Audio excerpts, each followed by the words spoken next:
జర్మనీకి అడ్మిట్ వచ్చేసిన వెంటనే అమ్మ బాబు అడ్మిట్ వచ్చేసిందిరా ఇంకా నా లైఫ్ సెట్ అని అనుకుంటారు. నేను చాలా వీడియోస్లో చెప్పిన ఇప్పటికే, నీ real life, real journey, real struggle నీకు అడ్మిట్ వచ్చిన తర్వాత కాదు. నీ అడ్మిట్ వచ్చి నువ్వు దాన్ని హోల్డ్ చేసుకొని నీ డిగ్రీతో బయటకు వచ్చేసిన తర్వాత ప్రాపర్ జాబ్ పట్టుకుంటే అప్పుడు నువ్వు నీ లైఫ్ సెట్ అని అనుకోవాలి. ఎందుకంటే చాలామంది స్టూడెంట్స్ ఇదే మిస్టేక్ చేస్తున్నారు. అడ్మిట్ వచ్చేసిన అంతవరకు ఒక స్ట్రగుల్ అయితే, వచ్చిన తర్వాత మాత్రం ఒక యుద్ధమే చేస్తున్నారు. అండ్ ఈ వీడియోలో నేను కంప్లీట్గా వాటి గురించి, దాని నుంచి మీరు బయటకు రావడానికి మీకు ఇంకా ఎఫెక్టివ్ ట్రిక్స్ అండ్ టిప్స్ ఏముంటాయో దాని గురించి కంప్లీట్గా డిస్కస్ చేస్తా. అండ్ ఈ వీడియో ముఖ్యంగా జర్మనీకి ఆల్రెడీ ఎవరైనా వచ్చేసింటే, ఏ బాబు నిన్నే నువ్వు ఆల్రెడీ జర్మనీలో ల్యాండ్ అయ్యింటే నీకు బాగా హెల్ప్ అవుతుంది. అండ్ మాస్టర్స్కి ఎవరైనా ప్లాన్ చేస్తున్నారు, లేకపోతే మీ పిల్లలు ఎవరైనా ప్లాన్ చేస్తున్నారు, పేరెంట్స్ ఎవరైనా ఉంటే మీరు ముఖ్యంగా వాళ్ళకి కూడా షేర్ చేయండి. ఈ 8 to 10 minutes వీడియో మీకు డ్యామ్ షూర్ ఉపయోగపడుతుంది. ఉపయోగపడకపోతే కింద కామెంట్ రాసేయండి ఇది అసలు యూజ్ కాలేదని. అండ్ ఈ వీడియోలో మొత్తం అకాడమిక్స్ గురించి, ఎగ్జామ్స్ గురించి, అండ్ నేను నా రియల్ లైఫ్ నుంచి నేనేం చేస్తాను, వీటి నుంచి బయటకు వచ్చి ఎఫెక్టివ్గా అవి ప్లాన్ చేసుకోవడానికి అన్న దాని నుంచి కంప్లీట్గా డిస్కస్ చేస్తా. హాయ్, హలో, నమస్తే, వెల్కమ్ టు మనీ వ్లాగ్స్. మీతో మాట్లాడుతుంది మన చింటూ. సరే, ఇప్పుడు అసలు విషయం మాట్లాడుకుంటే, జర్మనీకి అడ్మిట్లు వస్తున్నాయి, స్టూడెంట్ వస్తున్నారు. పోయినసారి కన్నా ఈ మధ్య ఇంటేక్ ఫ్లో పెరిగిపోయింది. చాలామంది స్టూడెంట్స్కి జర్మనీ మీద బేసిక్ అవేర్నెస్ వచ్చేసింది. నేను కూడా చాలామంది తెలుగు వాళ్ళని చూసి దిల్కుష్, ఓకే మన వాళ్ళకి తెలిసింది ఫ్రీ అడ్మిట్లు వస్తున్నాయి చదువుకుంటున్నారని. కానీ ఇక్కడే వచ్చింది అసలైన సమస్య. ఎందుకంటే చాలామంది స్టూడెంట్స్కి అడ్మిట్లు వస్తున్నాయి కానీ దాన్ని ఎట్లా హోల్డ్ చేసుకోవాలో అర్థం కావట్లా. నీకు వచ్చేసిన వెంటనే అర్థం కావడానికి నువ్వేం 21 సంవత్సరాలు ఇక్కడ చదువుకోలేదు. ఇండియాలో ఉండి ఇక్కడికి వచ్చినావంటే నీకు ఎంతో కొంత డిఫికల్టీ ఉంటుంది కదా. సరే, నువ్వు వచ్చేసిన తర్వాత యూనివర్సిటీ పోకుండా బయట తిరుగుతున్నావు, ఎందుకంటే మొత్తం అడాప్ట్ అవుతున్నావు, కొత్త కంట్రీ, నీకు ఆ ఉత్సాహం ఉంటుంది. నేను కూడా ఒప్పుకుంటా, కాదన్న తప్పు పెట్టాను. కానీ వారం, 10, 15 రోజులు, 20 రోజులు దాని తర్వాతైనా నువ్వు వచ్చిన పని అయితే స్టార్ట్ చేయాలి కదా. ఎందుకంటే జర్మనీకి, లేకపోతే నువ్వు ఇక్కడికి వచ్చిన దానికి ప్రైమరీ రీజన్ ఏంటిది? నువ్వు చదువుకోవడానికే కదా వచ్చినావు. అల్టిమేట్గా అది మర్చిపోకూడదు కదా. కానీ నువ్వేం చేస్తున్నావు అన్నది బాగా ఆలోచించు. అండ్ నువ్వు 1-2 క్లాసులకు పోయి నాకేం అర్థం కావట్లేదు, నా వల్ల కావట్లేదు అని అనుకుంటే నీకు అడ్మిట్ వచ్చి, నీకు బాగా గుర్తుపెట్టుకో. నేను ఎందుకు ఈ మాట చెప్తాను అంటే, అడ్మిట్ రానోడికి తెలుసు ఆ వాల్యూ. ఎందుకంటే ఎన్ఐటీలో, ఐఐటీలో చదివి వాళ్ళ సిలబస్ చాలా కష్టంగా ఉంటుంది. వాళ్ళకి 7.5, 7.6 జీపీఏ ఉండి వాళ్ళకి అడ్మిట్ రాక బాధపడిన చాలామంది ఉన్నారు నాకు తెలుసు. కానీ చాలామంది Tier 3 కాలేజీలో చదివి 9 points, 9.2, 9.3 అట్లా తెచ్చుకొని అడ్మిట్లు తెచ్చుకొని ఇక్కడ సీట్గా ఆపాడుకోలేకపోతే ఒకసారి నువ్వు ఆలోచించు. సీట్ రానోడికి తెలుస్తుంది ఆ వాల్యూ. వచ్చిన తర్వాత నువ్వు దాన్ని కాపాడుకోవాలి, దాన్ని నిలబెట్టుకోవాలి. నీ ఫోకస్ అంతా అదే ఉండాలి. కానీ ఇక్కడికి వచ్చి నీకు అర్థం కావట్లేదు, నా వల్ల కావట్లేదు అనుకుంటే నువ్వు వచ్చిన టైము బొక్క, మీ అమ్మా నాన్న నీ మీద పెట్టుకున్న నమ్మకం బొక్క, అన్నిటికంటే మెయిన్ నువ్వు తెచ్చిన 10 లక్షలు బొక్క.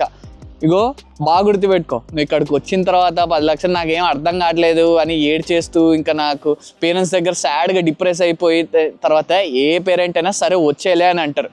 నువ్వు పోయిన తర్వాత ఉంటుంది 10 లక్షలు తీసుకొని పోయినాడు, 5 లక్షలు 6 లక్షలు ఖర్చు పెట్టేసినావు అని మీ ఇంట్లో వాళ్ళు కాకపోయినా నీ చుట్టాలు, నీ పక్కింటిలో ఖచ్చితంగా అంటారు, 100% అంటారు. అండ్ అది తగిలేదు నీకు ఒక్కటే కాదు, నీ పేరెంట్స్కి కూడా. జోక్ కాదు, నిజంగా. అరే నాకు ఒకటి అర్థం కాదు, నువ్వు వచ్చేసిన 6 నెలల లోపలే నీకు ఎందుకు రా పార్ట్ టైం నాకు అర్థం కాదు. నీ ఏమన్నంటే నాకు డబ్బులు అవసరం ఉంది, నా వల్ల కాదంటే, నీకు 6 months నువ్వు పెట్టుకోలేను అన్నప్పుడు నువ్వు రాక. అసలు నువ్వు ఎప్పుడైతే ఆ 6 months ఎక్స్పెండిచర్ అట్లీస్ట్ పెట్టుకోగలుగుతావో అప్పుడే రా. ఎందుకు నువ్వు 6 months లోపే వస్తావు, పార్ట్ టైం చేస్తావు, ఏం పని చేయవు, మొత్తం పార్ట్ టైం పనే చేసుకుంటావు, నీ మైండ్లో అదే దూరిపోతుంది. నువ్వు క్లాసులకి ఎప్పుడు పోతావు, సబ్జెక్టులు ఎప్పుడు వింటావు, ఎగ్జామ్స్ ఎప్పుడు క్లియర్ చేస్తావు.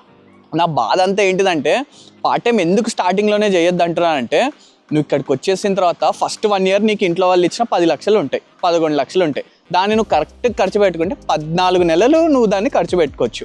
14 నెలల్లో నీకు ఒక 12 సబ్జెక్టుల నుంచి 16 సబ్జెక్టులు ఉన్నాయనుకో, మ్యాక్సిమం 2 సెమిస్టర్లు 5 సబ్జెక్టులు తీసుకొని 10 సబ్జెక్టులు కనుక నువ్వు ఫినిష్ చేసుకున్నావు అనుకో, నీకు ఒకవేళ టెక్నికల్ పార్ట్ టైం రాకపోయినా నాన్ టెక్నికల్ పార్ట్ టైంకి వెళ్ళిపో. అప్పుడు నీకు 3 సబ్జెక్టులు 4 సబ్జెక్టులే ఉంటాయి కదా. పార్ట్ టైం చేసుకుంటే ఆ సబ్జెక్ట్స్ క్లియర్ చేసుకో. అప్పటికి నువ్వు మొత్తం వెదర్కి అడాప్ట్ అయిపోయింటావు, ఇక్కడ క్లైమేట్కి అడాప్ట్ అయిపోయింటావు, సిటీకి అడాప్ట్ అయిపోయింటావు, యూనివర్సిటీకి అడాప్ట్ అయిపోయింటావు, క్లాసులకి అడాప్ట్ అయిపోయింటావు, ఎగ్జామ్స్కి అడాప్ట్ అయిపోయింటావు. ఇన్ని విషయాలు నీకు సిమిలారిటీ వచ్చేసిన తర్వాత అది ఎట్లుంటుందంటే, క్రికెట్ ఆడుకున్నట్టు ఆడుకోవచ్చు. నువ్వు వచ్చేసిన వెంటనే పార్ట్ టైం చేసి ఎవరినో ఉద్ధరించాల్సిన పని లేదు, నిన్ను నువ్వు ఉద్ధరించుకో ఫస్ట్ చాలు. నాకు తెలుసు ఇది అంటే ఇది కొంచెం మరీ టూ పర్సనల్ పోతుంది, కానీ బాగా అర్థం చేసుకోండి, ఇది కంప్లీట్లీ మీ గురించే. అండ్ రావాలనుకుంటున్న స్టూడెంట్స్ ముఖ్యంగా మీరు కూడా మైండ్లో పెట్టుకోండి, ఇవి చేస్తేనే మీరు ఎఫిషియెంట్గా ఉంటారు, లేకపోతే చాలా కష్టం. ఎందుకంటే ఇక్కడ సబ్జెక్టులు ఇండియా నుంచి నువ్వు వచ్చేసిన వెంటనే ఏదో నీకు అర్థమైపోతే వెంటనే క్లియర్ అయిపోతాయని అయితే ఉండదు. German university degrees one of the hardest degrees. So నువ్వు ఇక్కడికి వచ్చి టైం స్పెండ్ చేసి రియల్గా చదువుకొని నువ్వు నీ ఫోకస్ అంతా ఎగ్జామ్స్ ఉన్నప్పుడు సబ్జెక్ట్స్ మీదే ఉంటే తప్ప నువ్వు అంత ఈజీగా క్లియర్ చేయలేవు. అర్థమైందా? అంత ఈజీగా అయితే ఉండదు. అండ్ సెల్ఫ్ డౌట్ ఉండి నేను ఫినిష్ చేయలేనా అన్న డౌట్లు నీకు చాలా ఉంటాయి, నాకు అర్థమైంది. నేను వచ్చినప్పుడు కూడా నాకేం మొత్తం ఏం అర్థం అయిపోలేదు, నేను కూడా బాగా ఇబ్బంది పడినా, సెల్ఫ్ డౌట్లు వచ్చినాయి, చేయగలుగుతానా లేదా అన్న పాయింట్స్ చాలా వచ్చినాయి. కానీ బాగా గుర్తుపెట్టుకో, అట్లాంటి కేసెస్లో నీకంటే నిన్ను ఎవడు బాగా పుష్ చేయడు, ఎవడో వచ్చి నిన్ను ఏదో చేయాలి, ఏదో ముందుకు దొబ్బాలంటే అది ఇంపాసిబుల్. ఎప్పుడైనా గుర్తుపెట్టుకో, నీ సెల్ఫ్ రియలైజేషనే నీకు చాలా ప్రియారిటీ కింద పెట్టుకో. నీ లోపల ఉన్నోడే నిన్ను పుష్ చేస్తాడు. క్లియర్ కదా? ఎందుకంటే నేను వచ్చినప్పుడు నేను బాగా ఇబ్బంది పడినప్పుడు నేను కొన్ని చేసిన యాక్చువల్లీ.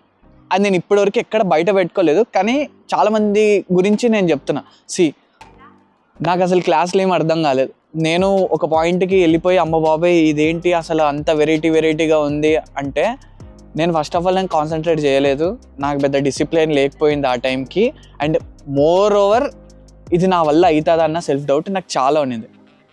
ఆ రోజు స్టార్బక్స్ కాఫీ షాప్లో కూర్చొని ఒక బుక్లో మొత్తం ఫోన్ కంప్యూటర్ మొత్తం ఆఫ్లైన్ ఏరోప్లేన్ మోడ్ పెట్టేసి కూర్చొని అసలు ఏం సబ్జెక్ట్స్ ఉన్నాయి, ఏ మాడ్యూల్స్ ఉన్నాయి, ఈ సెమిస్టర్కి ఎన్ని సబ్జెక్ట్స్ ఉన్నాయి, నెక్స్ట్ సెమిస్టర్కి ఏం సబ్జెక్ట్స్ ఉన్నాయి, ఏవి కొంచెం ఈజీ ఉన్నాయి, ఏవి కొంచెం బెటర్ ఉన్నాయో అవన్నీ సార్ట్అవుట్ చేసుకొని ఒక లిస్ట్ లాగా తయారు చేసుకున్న తర్వాత నన్ను నేను మోటివేట్ చేసుకోవడానికి కూర్చొని నువ్వు చేయగలుగుతావు, నువ్వు రాయగలుగుతావు, ఎగ్జామ్స్ నీ వల్ల అవుతుంది, నువ్వు స్ట్రాంగ్, ఇలాంటి చాలా థింగ్స్ నాకు నేను చెప్పుకొని నన్ను పుష్ చేసుకొని చాలా రోజులు మొండిగా పుష్ చేసుకున్నా యాక్చువల్లీ. సో అది పుష్ చేసుకోవడం వల్ల నాకు చాలా హెల్ప్ అయింది.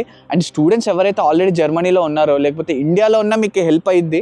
ఎందుకంటే ఒక పేపర్ పెన్ తీసుకో, అడ్డంగా నిలువుగా ఒక గీత, అడ్డంగా ఒక గీత గీసుకో, ఎక్స్ యాక్సిస్ వై యాక్సిస్లో.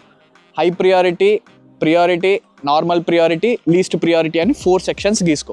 4 సెక్షన్స్ గీసుకున్న తర్వాత అసలు నీకు ఏం సబ్జెక్టులు ఉన్నాయి, ఏం పనులు ఉన్నాయి, ఏవి డిఫికల్టో అది హై ప్రియారిటీ కింద, నార్మల్ ప్రియారిటీ కింద, పర్లేదు ఒక రకంగా ఉంది అన్న వాటికి కొంచెం కింద ప్రియారిటీ, అండ్ లీస్ట్ ప్రియారిటీలో ఏవైతే రొటీన్స్ ఉన్నాయో అవి రాసుకొని దాన్ని బట్టి ఒక్కొక్క టాస్క్ చేసుకుంటూ పో. ట్రస్ట్ మీ, నువ్వు ఖచ్చితంగా ఎక్సెల్ అవుతావు అండ్ నీకు చాలా హెల్ప్ అవుతుంది. అండ్ ఎగ్జామ్స్ గురించి అంటావా, నువ్వు ప్రాపర్గా నీ రియల్ ఎఫర్ట్స్ పెట్టి నువ్వు కూర్చొని చదువుకుంటే ఎగ్జామ్స్ అనేవి అంత టఫ్ ఏమి ఉండదు. ఎందుకంటే ఇండియా లాగా నువ్వేం ఎస్ఏలు పారాలు స్టోరీలు రాయాల్సిన పని ఉండదు. ఇక్కడ క్వశ్చన్ ఉంటుంది, 3 లైన్లు బ్లాక్ ఉంటుంది, ఆ 3 లైన్లలోనే నువ్వు నింపేలే. అంటే అక్యురేట్ ఆన్సర్ తెలియాలి నీకు, అంతకు మించి ఏం అవసరం లేదు. దాని అర్థం ఏంటిది, కాన్సెప్ట్ అర్థమైతే చాలు. సో ఈ టిప్స్ ఫాలోగా, అండ్ వెదర్ ఇప్పుడు వింటర్ వస్తుంది, మరీ చెప్తున్నా, కొత్తగా వచ్చిన స్టూడెంట్స్ మాత్రం పార్ట్ టైంలకి అంత ఈజీగా పోకండి, డెలివరీ జాబ్స్ వీటికి. వెదర్ చాలా వరస్ట్ అవుతుంది పోయే కొద్దీ. ఆ మంచు, ఆ చలి, నువ్వు పీల్చుకునే గాలి నీ ముక్కులోకి పోయి లంగ్స్లో వచ్చిన వాళ్ళు కూడా నాకు తెలుసు. సో చాలా జాగ్రత్తగా ఉండండి. వచ్చిన వాళ్ళు కొంచెం టైం తీసుకొని సెట్ అయ్యి అకాడమిక్స్ మీద ఫోకస్ చేసి సబ్జెక్టులు క్లియర్ చేయరా నువ్వు చాలు. ఫస్ట్ నువ్వు వచ్చిన పని కూర్చో, సబ్జెక్టులు ఫినిష్ అయ్యి దెన్ దాని తర్వాత ఏ పనైనా చేయి.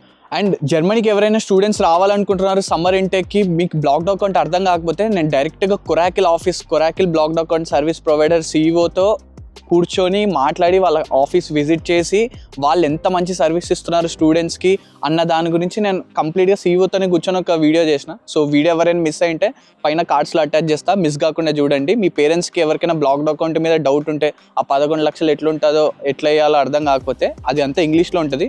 సో అర్థం కాని వాళ్ళకి మీరు ట్రాన్స్లేట్ చేసి తెలుగులో మీ పేరెంట్స్కి ఎక్స్ప్లెయిన్ చేయండి, వాళ్ళకు అర్థమవుతుంది. వీడియో నచ్చితే లైక్ చేయండి, షేర్ చేయండి. ఇంకేం మరి వెళ్ళొస్తా, బాయ్.